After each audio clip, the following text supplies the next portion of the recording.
आश्रय। साधन को चाटने में देर नहीं लगती माया को, एक बार में ही चट कर जाए पूरा साधन। ऐसे ऐसे अपराधों की वृत्तियां प्रेरित करती कि एक अपराध से पूरा साधन चट जाए। साधु अवज्ञा तुरत भवानी, कर कल्याण अकिल कयानी। परम चतुर नटनागर आश्रयदाता अंदर से युक्ति प्रदान करते हैं, बच, इस युक्ति से बच। उन्हीं की माया है तो वही चाल जानते हैं बचाने की, इसीलिए कहते हैं मामेव ये प्रपद्यन्ते, केवल मेरी शरण में हो जाओ। माया तो इतनी प्रचंड है कि भगवान को भी भगवान मानने के लिए तुम्हारे हृदय में स्थान नहीं रखेगी, स्थान ही नहीं रखेगी, इतनी मलिन वृत्ति कर देगी, तभी तो दुर्गति कराती है। अगर थोड़ा भी भगवान का आश्रय है तो भगवान उसे बचाते हैं, इस माया के तूफान से उसे बचा लेते हैं। हृदय में पुनः वृत्ति जांच कीजिए इस बात की कि अपने आराध्य देव की जगह कोई वस्तु, व्यक्ति, स्थान तो नहीं ले रहा है, क्योंकि इसी आश्रय से आपको भगवत प्राप्ति होगी। हम प्रार्थना करते हैं, इस बात को देख लीजिए। सब साधन एक तरफ, आश्रय एक तरफ। भगवान आश्रय को देखते हैं, वो हृदय से होता है। अगर बाहरी चूक हो रही तो मेरे प्रभु बड़े कृपा निधान हैं। ध्यान दीजिए, राहत ना प्रभु चित चूक किए की, करत सुरत सवार हिए की। हृदय से इसने मेरा आश्रय लिया, बस। प्रभु का चित्त इस बात से पक्ष में आ जाता है उस उपासक के कि इसने मेरा आश्रय लिया है। राहत न चित्त प्रभु चूक किए की, चूक हो गई, गलती हो गई, प्रभु बिल्कुल क्षमा कर देते हैं उसको, क्योंकि आश्रित है, मेरी दुरंत माया है, जानते हैं, क्षमा कर देते हैं। यदि साधन बल है तो हिसाब आपको देना पड़ेगा। आश्रित हो तो आश्रयदाता संभाल लेंगे। बड़ा सूक्ष्म विषय आश्रय का है, भागवत में इसका वर्णन है। भक्ति का तो ये मूल है, भगवत प्राप्ति का ये सिद्ध स्थान है आश्रय, हृदय में। अवगुण करे समुद्र सम, गणत ना अपनो जान, ना गणत। अगर बड़े अपराध भी बन जाए तो मेरी स्वामिनी जी गणना ही नहीं करती, मानती ही नहीं। क्यों? मेरी चूक है, ये तो मेरे आश्रित है, आश्रित की चूक मेरी चूक। ऐसा हमारे आराध्य देव का स्वभाव है। मेरे शरणागत की चूक मेरी चूक। जय विजय ने रोक दिया, सनकादि ने शाप दिया। प्रभु आए और कहा मेरे सेवकों के द्वारा किया हुआ अपराध मैं क्षमा चाहता हूं। मैं स्वयं मानता हूं कि मेरे द्वारा ही अपराध हुआ, क्योंकि सेवक का अपराध स्वामी का माना जाता है। मानो स्वामी ने ही अपराध किया। हृदय भर आता है प्रभु की इस आश्रयदाता वृत्ति पर। जय विजय से कहा तुम चिंता मत करो, तुम 3 बार अवतार लोगे, हम 4 बार लेंगे। भगवान ने 4 बार अवतार लिया। रावण कुंभकर्ण भगवान राम रूप से अवतरित हुए। हिरणाक्ष हिरण्यकश्यप भगवान नरसिंह वाराह रूप से प्रकट हुए। वाराह रूप से हिरणाक्ष को परम धाम, नरसिंह रूप से हिरण्यकश्यप को शिशुपाल दंतवत श्री कृष्णचंद्र जी के रूप में 4 अवतार लिए। तुम चिंता मत करो। भगवद आश्रय गुरु कृपा का फल है। गुरुदेव कृपाल हुई, भगवद आश्रय दृढ़ हो गया। आश्रित मगन रहता है, अगला कदम कहां पड़ेगा उसको चिंता नहीं है, क्योंकि मेरे जीवन की डोर मेरे आश्रयदाता के हाथ में है। वो जिधर लगाम से खींचेंगे उधर ही इंद्रिय और बुद्धि ये सब उधर ही लग जाएंगे।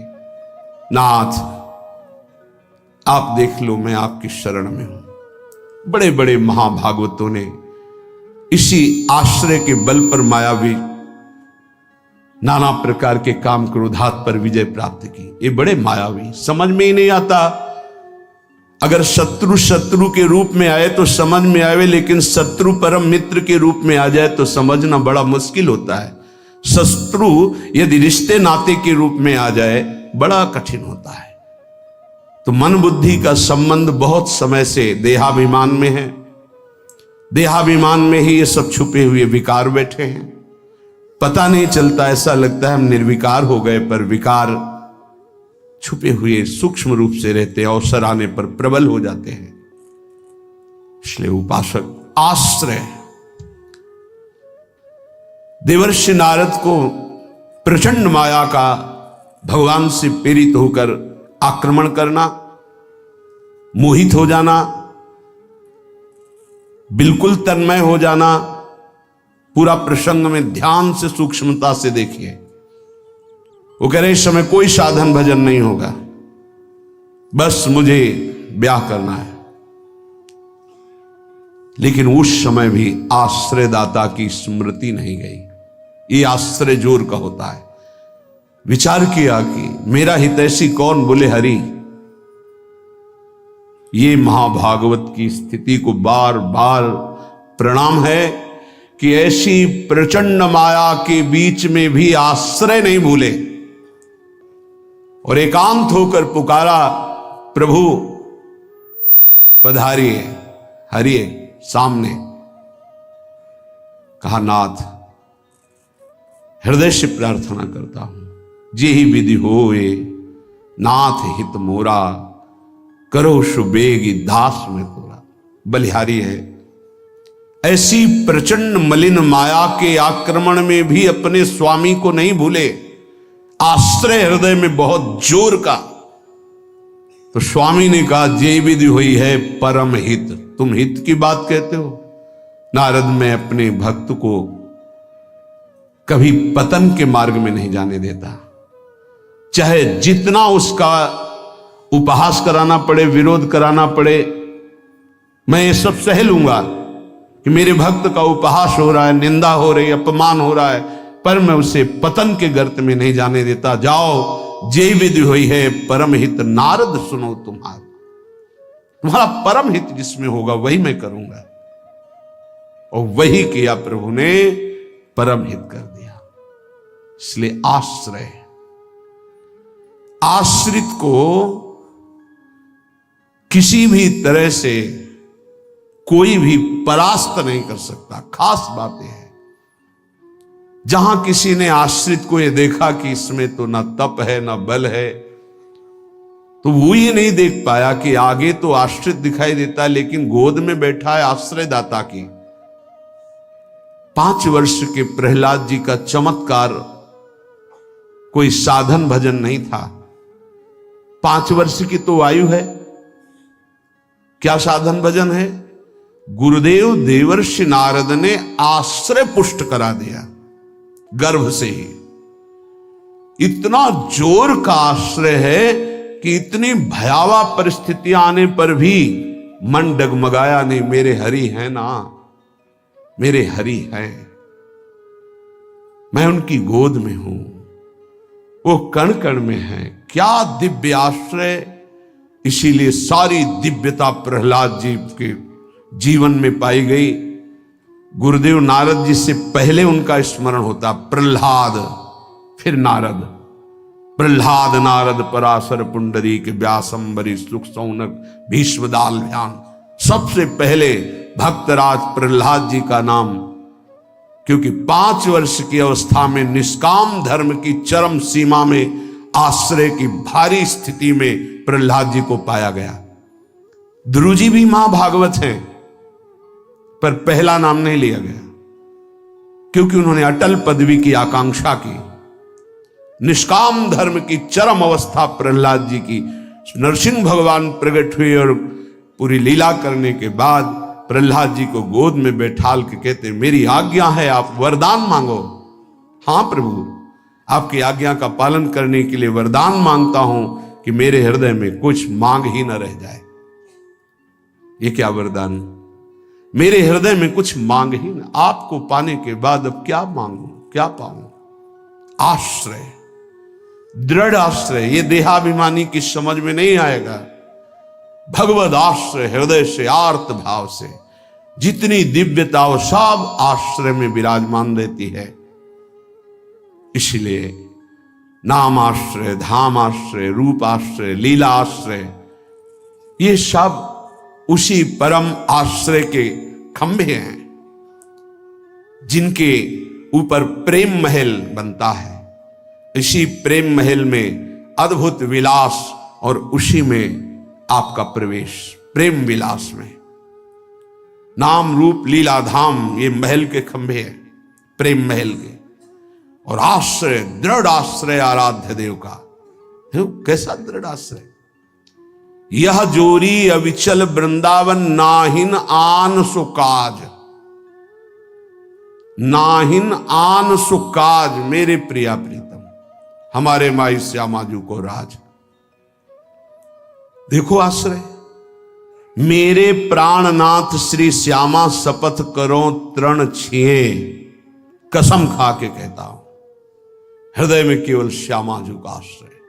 आचार्य चरण कह रहे, मेरी महारानी श्री राधा रानी, जाके बल में सब सो तोरी, नाहि नान सुकाज, शपथ करो तृण छिए, सब सो तोरी, लोक वेद कुल कानी, मेरी महारानी श्री राधा रानी।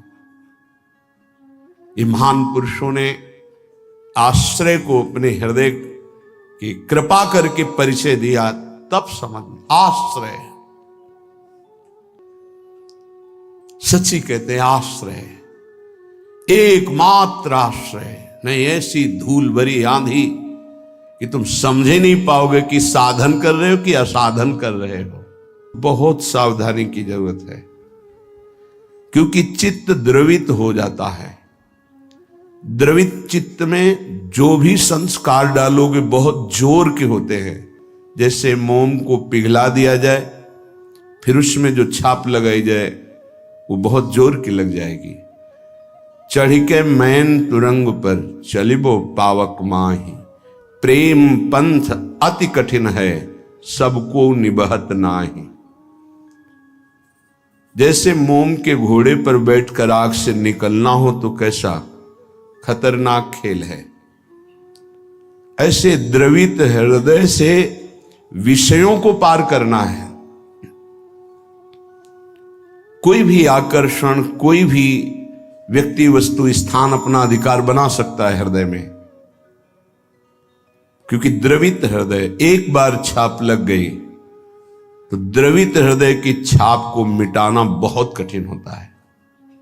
इसीलिए उपासक को जब वो असावधान होकर विषय में फंस जाता है तो बहुत ही आसक्त चित्त पाया जाता है, क्योंकि वो निर्मल द्रवित हृदय का सीधे हृदय से प्यार करता है, वस्तु से, व्यक्ति से, स्थान से। नहीं तो हिरन कोई प्यार की वस्तु जिस प्रेम के कारण अपनी रानियों का, पुत्रों का, राज्य का, समाज का त्याग कर दिया, उस प्रेम के आगे हिरन क्या चीज था। पर द्रवित हृदय, छाप लग गई, अगला जन्म हिरन का हुआ। द्रवित हृदय उपासक का होने लगता है। मलिन हृदय की छाप तो मिटाई जा सकती है, ये सूक्ष्म विषय है। विषयों में खेल रहा है, कोई भगवान से मतलब नहीं, तो जब जगेगा तो उसका हृदय साफ किया जा सकता है। जब ज्ञान होगा, उसको सत्संग मिलेगा तो सुधार बड़ी तीव्रता से हो जाएगा, यदि कुसंग ना हो तो। लेकिन यदि उपासक का हृदय आसक्त हो जाए तो बहुत ही उसमें विचित्रता पाई जाती है। जैसे द्रवित हृदय किसी रूप में फंस जाए, शरीर में फंस जाए, वस्तु में फंस जाए, उसकी एक विलक्षणता होगी उपासक की। जैसे वो प्रभु की तरफ चला था वैसे ही विषयों में अनन्य होकर के चलने लगेगा। द्रवित हृदय बिल्वमंगल जी चिंतामणि में अत्यंत आसक्त, हटे, प्रभु में मन को लगाने की चेष्टा की, लगा, फिर वैसे ही एक नववधू को फिर वैसे ही नवीन आसक्ति, अर्थात वो अभी हृदय से छाप मिटी नहीं थी। इसीलिए उन महापुरुष ने अपनी दोनों आंखों को ही विदा कर दिया। मेरे नाथ से तू फिर मुझे विमुख किया, अब संसार को देखूंगा ही नहीं। दोनों आंखें फोड़ ली। द्रवित हृदय अत्यंत आसक्ति, ये विषयी पुरुष नहीं कर सकते ऐसी आसक्ति, वो विषय में भी ऐसी आसक्ति नहीं कर सकते जैसी उपासक आसक्ति करेगा। इसलिए बहुत सावधान, उपासना के मार्ग में अपने आराध्य देव की जगह किसी को नहीं देनी चाहिए। उनकी जगह कोई है ही नहीं, समान ही नहीं, तो बढ़कर क्या है। पर सही मानिए हम अपने आराध्य देव से बढ़कर किसी को स्थान दे देते हैं, वो चाहे कोई शरीर हो, वस्तु हो, स्थान हो, कुछ भी हो।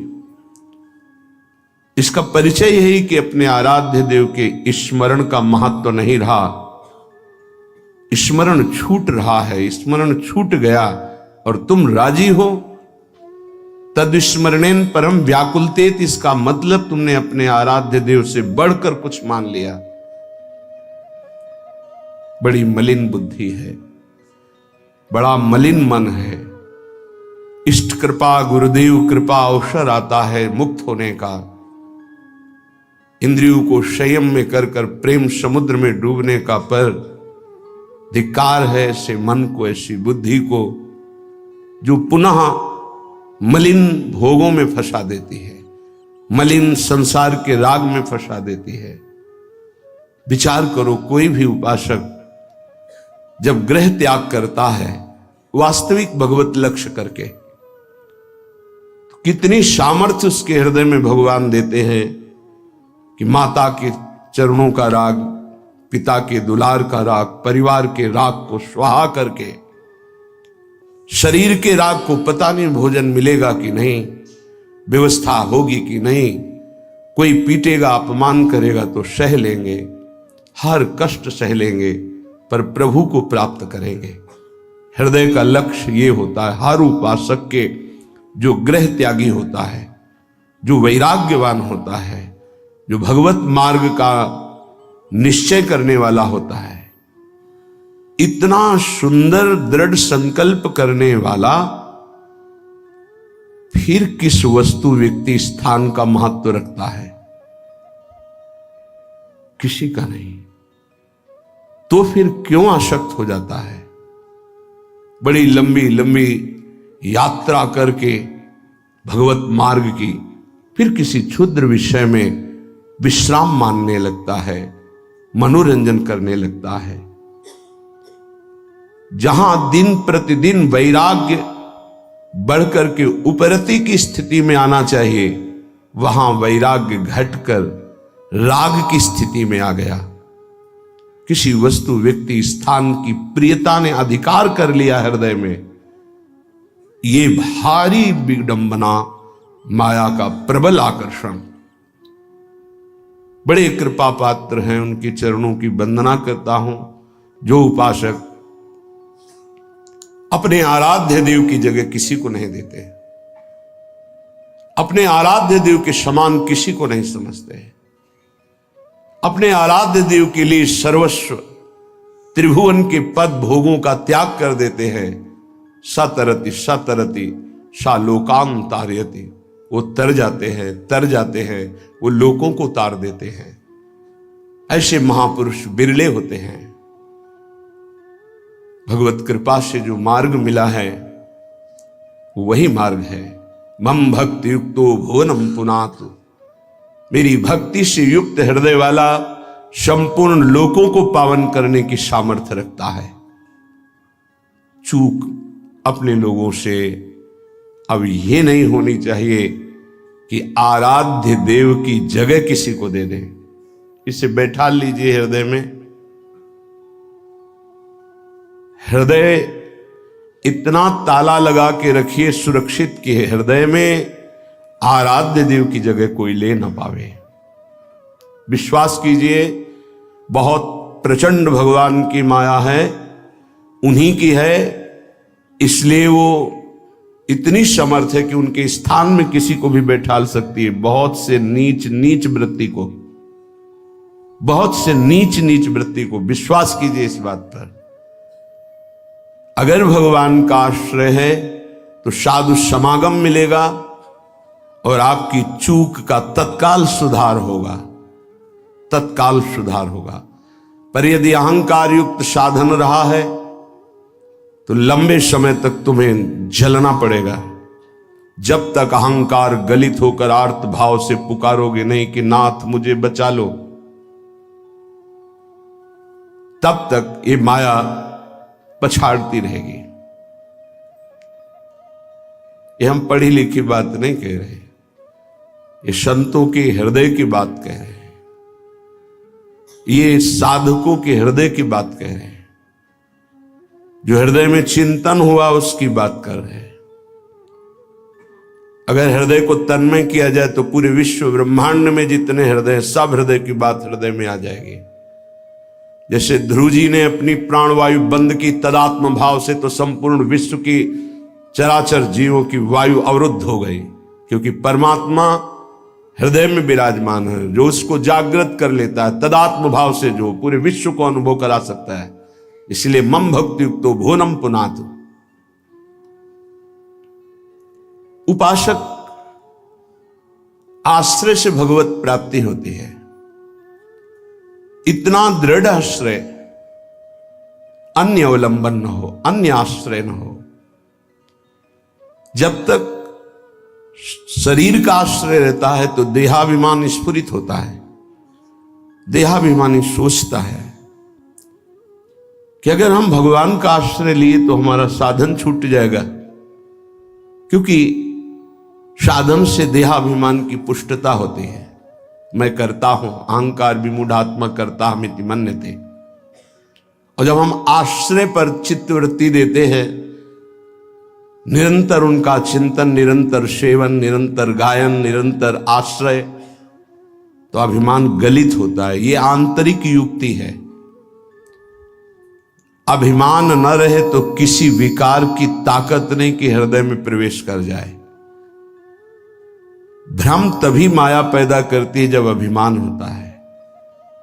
गरुण महाज्ञानी गुण राशि, महान ज्ञानी भगवान के वाहन, जिनके पंखों से सामवेद की ध्वनि निरंतर होती रहती है, उनको भ्रम हो जाना बड़े आश्चर्य की बात है। भगवान के नित्य सेवक, नित्य दास जब हरि विराजमान होते हैं तो उनके पंखों से साम वेद की स्तुति होती रहती है। परम पवित्र, उनके हृदय में भ्रम हो जाना, ये श्री भगवान है, जिनको एक निशाचर नागपाश में बांध देता और मैं मुक्त करता हूं, उस समस्त जगत को मुक्त करने वाले प्रभु है। नहीं, कैसे प्रभु हो सकते हैं? इनकी तो दशा में देख रहा हूं, नागपाश में कैसे पीड़ित हो रहे हैं। भ्रम हो गया। क्यों भ्रम हुआ? परम ज्ञानी भगवान शंकर उमा जी से कहते हैं, कीन होश कबहूं अभिमाना, सुख होवन चाह कृपा निधाना। मैंने भगवान की कृपा से जान लिया कि गरुण जैसे महापुरुष को जो भ्रम हो गया, व्याकुलता हो रही है, इनका चिंतन बदल गया। इसका मतलब इन्होंने कहीं अभिमान किया, उसी को खोना चाहते हैं प्रभु, इसीलिए इनको भ्रम हो गया। नहीं तो ये तो महान परम बंदनी भगवान के पार्षद है, इनको भ्रम कैसे हो सकता है? सोचो, इतनी ऊंचाई तक माया अपना दांव चाल चल सकती, तो हम आप क्या चीज हैं? दैन्य, दैन्य होकर के, भगवद आश्रित होकर के फिर जो नाम जप करना, वाणी गायन करना, परिक्रमा लगाना और जो साधन है, ये कृपा से देखा जाता है। इसमें अहम नहीं होता, मैंने किया, मैं ऐसा नियम लिए हूं, मैं ऐसा संकल्प किए हूं, मैं करता हूं। नहीं, मेरे स्वामी, मेरे आराध्य देव मुझसे नाम जपवा रहे, परिक्रमा लगवा रहे, धाम वास करवा रहे, किंचन मात्र अहम नहीं। जब अपने में गुणों का चिंतन हो और दूसरों में कमी का चिंतन हो तो जान लेना चाहिए पतन का अवसर आ गया है। अब आपको ठोकर लगेगी, गिरना पड़ेगा आपको। सावधान हो जाओ, पुकारो प्रभु से, प्रभु बचा लो, अहंकार आ गया। बहुत घातक, बहुत घातक। अपने में गुण का चिंतन होने लगे, दूसरे में कमी का चिंतन होने लगे, तत्काल अपने आराध्य देव को पुकारो, आश्रयदाता को, नाथ बचा लो, अहंकार आ गया। ये अहंकार का परिचय है। लेकिन हम इतने मंद बुद्धि के हैं कि हम निंदा भी कर लें तो प्रभु से पुकारते रहें, बचा लो। इसका कारण प्रभु का आश्रय नहीं है। जो हम आश्रय आश्रय चिल्लाते हैं उसको समझिए, प्रभु का आश्रय नहीं है, गुणों का आश्रय है। और जितने भी गुण हैं वो मायाकृत है। गुण मानी संसार और सकल गुण प्रीत बिनु, बहुत धरत सिरभार, श्री हरिवंश कृपा बिना। बिना आचार्य कृपा के, गुरु कृपा के, गुणाभिमान हृदय में होता, उसी का संसार सम्मान करता है। तो बोले प्रीति के बिना सब व्यर्थ है। आश्रय से प्रीति होती, प्रीति से दृढ़ आश्रय होता है।